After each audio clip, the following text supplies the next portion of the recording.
Wow.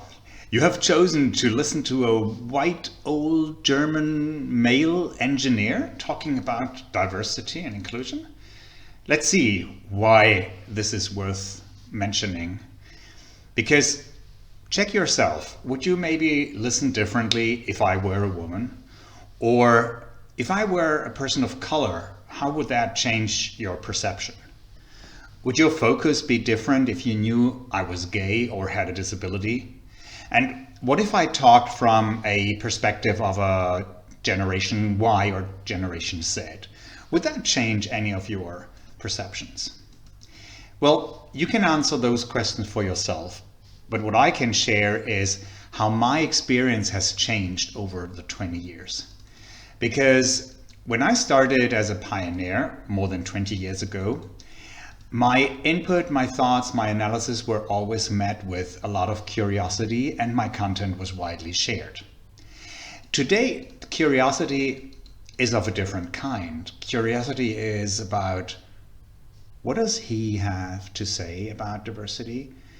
Shouldn't he step back and give space to a woman or a person of color or another minority to talk about their perspectives on diversity? Now, why is this important in where we are at the moment? And what does it tell us about the role or the perception of white males in diversity and inclusion?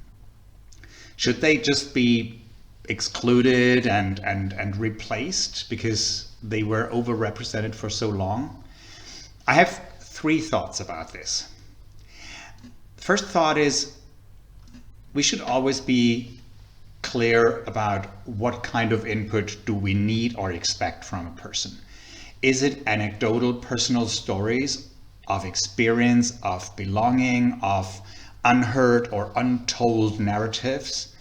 I think this is a space where I would reserve totally for, as we say, previously marginalized groups. And I don't think, honestly, that white or male fragility doesn't have a space there. It's not needed. Sorry, bros.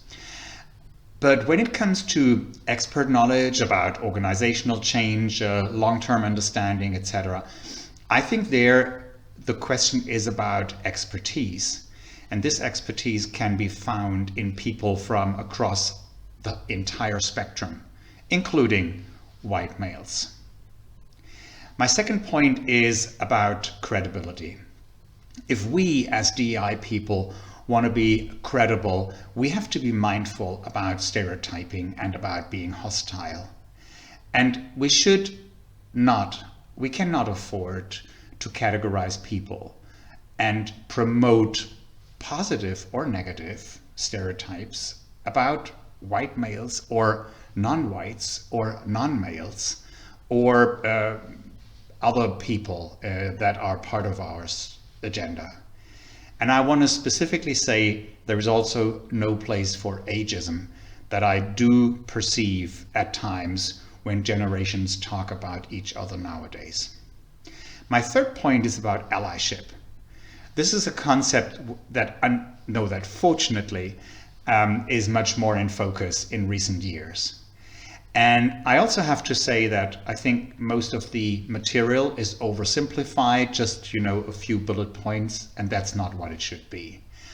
I think white males are the most important people that we have to win for allyship. And in order to do so, we have to value them, their perspective and their contribution. We have to make them feel as if they belong to our agenda, and we have to support them. And in order to get there, I think we need to rethink and refocus and recalibrate some of the ways we think or talk about the pale male. So let's get closer to what we aspire for, and that is what we call unity in diversity.